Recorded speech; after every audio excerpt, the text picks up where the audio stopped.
Assalamualaikum, apa kabar semuanya? Selamat kembali di channel Windy Astuti. Oke, sebelumnya like dan subscribe channelku ya, agar semakin berkembang di kemudian harinya. Terima kasih. Kali ini aku mau share mengenai tips menabung bagi pemula. Nah, ini berdasarkan pengalamanku ya. Jadi aku coba untuk buat Oke, ini tipsnya. Semoga bermanfaat. Silakan disimak. Pertama yaitu menentukan tujuan kita. Tujuan kita tuh apa aja sih gitu. Jadi tujuan itu sama aja kayak wishlist keinginan kita ya. Pertama, kalau kita udah punya tujuan atau punya keinginan, kita tulis deh. Kita coba tulis di buku kita. Oke, pertama aku mau punya ini loh, aku mau punya itu loh gitu. Pertama kita sudah tulis, jadi sebisa mungkin kita fokus. Jadi pada saat kita menerima gaji, menerima bonus, menerima lemburan-lemburan dan yang lainnya, kita berusaha untuk fokus. Kita berusaha untuk memenuhi apa sih nih tabungan-tabungan kita. Lalu pada saat itu kita sisihkan berapa persennya untuk tabungan-tabungan yang sudah tadi di list sebelumnya. Lalu yang kedua, tentukan jangka waktu dalam menabung.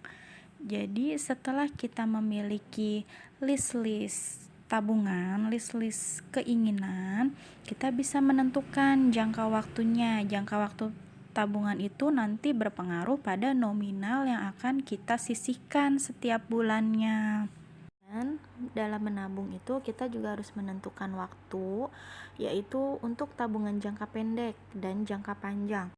Tabungan jangka pendek biasanya rentan waktunya 1-3 tahun. Di antaranya daftar yang sudah saya buat itu seperti staycation. Itu perlu ya untuk menjaga quality time bersama keluarga. Kedua, untuk kurban. Karena kan itu setiap tahunnya ada gitu. Dan yang ketiga untuk pajak. Nah, ini pajak jangan sampai terlewat ya. Untuk pajak-pajak kendaraan, ada yang pajak motor, mobil, itu kan ada yang satu rumah biasanya kendaraannya lebih dari satu gitu. Jadi itu bakalan beban kalau kita tidak cicilnya setahun sebelumnya. Apalagi jangan sampai terlewat gitu, jangan sampai nunggak, itu bakalan beban banget.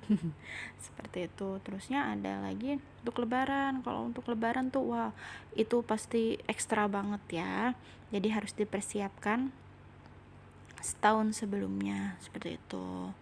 Tabungan jangka panjang rentan waktunya itu 4 tahun ke atas. Biasanya yang sudah saya siapkan itu antara lain untuk dana pendidikan anak-anak, yang kedua untuk umroh, dan yang ketiga untuk investasi. Di sini saya investasi lebih nyaman menggunakan logam mulia. Di samping itu kan logam mulia itu cenderungnya dia itu untuk naik terus harganya. Jadi setelah tujuan saya tercapai, barulah si emas ini akan kita jual atau kita gadaikan. 3. Jangan mengandalkan orang lain untuk menyelesaikan masalah keuanganmu. Yang ketiga ini usahakan tidak karena apa, kita tidak tahu kondisi orang yang sedang kita pinjemin itu tuh seperti apa. Bisa jadi si orang ini sedang mengalami kesulitan yang sama, tapi dia tidak menceritakannya seperti itu. Karena kondisi keuangan setiap orang itu berbeda-beda ya bun. Kadang ada yang lagi seneng, kadang ada yang di atas terus, kadang ada yang di bawah, kadang ya itu berputar ya. Yang penting kita bisa mengelolanya gitu aja sih, supaya kita bisa siap gitu. Apabila kita sedang berada di bawah, kita nggak yang jatuh banget gitu, enggak. Seenggaknya kalau kita sudah bisa mengelola keuangan, insya Allah bisa melewati masa-masa paceklik keuangan. Keempat, kita memulai dengan nominal yang kecil, yang nominal yang receh-receh dulu lah istilahnya. Gunanya apa? Supaya kita bisa membangun kebiasaan baik ini dulu loh, kebiasaan menabung ini dulu loh. Menabung itu tidak berat, yaitu yang mau ditanemin pada saat awal-awal menabung. Jadi nggak langsung nominal yang besar kayak 500.000, 1 juta. Wah, itu bakalan berat banget kalau baru awal-awal ya, seperti saya dulu. Maklum. Waktu saya masih kerja, saya itu coba mensisihkan itu uang 20 ribuan. Soalnya kenapa? Uang 20 ribuan itu kan seger ya, kalau saya seger, udah gitu juga dapatnya susah. Jadi enak gitu loh kalau dikumpulin. Dapet 300.000 lah, 200.000 lah, jadi senang aja gitu ngumpulin duit dari dulu tuh. Oh ya, kalau ini contoh tabungan-tabungan receh dari logam-logaman ya. Jadi biasanya tuh didapat dari sisa-sisa belanja sayuran, uang 1.000-an, dari sisa-sisa baju-baju kotor bapaknya itu. Jadi masih suka ada duit-duit receh gitu. Nah, itu saya celengin di sini di botol 500-an dan tadi tabungan Mickey Mouse.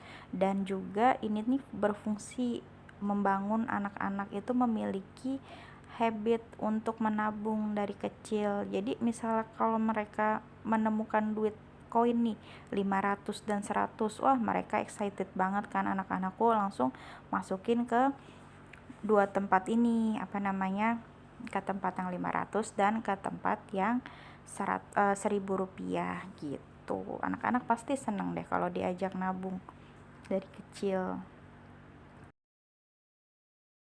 Nah, ini action, udah pasti ini harus dilakukan, just do it, okay? Itu menabung itu mudah, asal kita konsisten itu semuanya akan menjadi mudah. Kita mulai dari yang kecil-kecil dulu, nggak apa-apa, mau 100.000 sebulan, 200.000 sebulan, oke, nggak apa-apa. Kita sesuaikan dengan kemampuan. Ada yang mampu 2 juta, ada yang mampu 3 juta sebulan, ya monggo, nggak apa-apa. Yang penting kita sesuaikan dengan kemampuan dan tabungan-tabungan yang lainnya itu terpenuhi juga ya.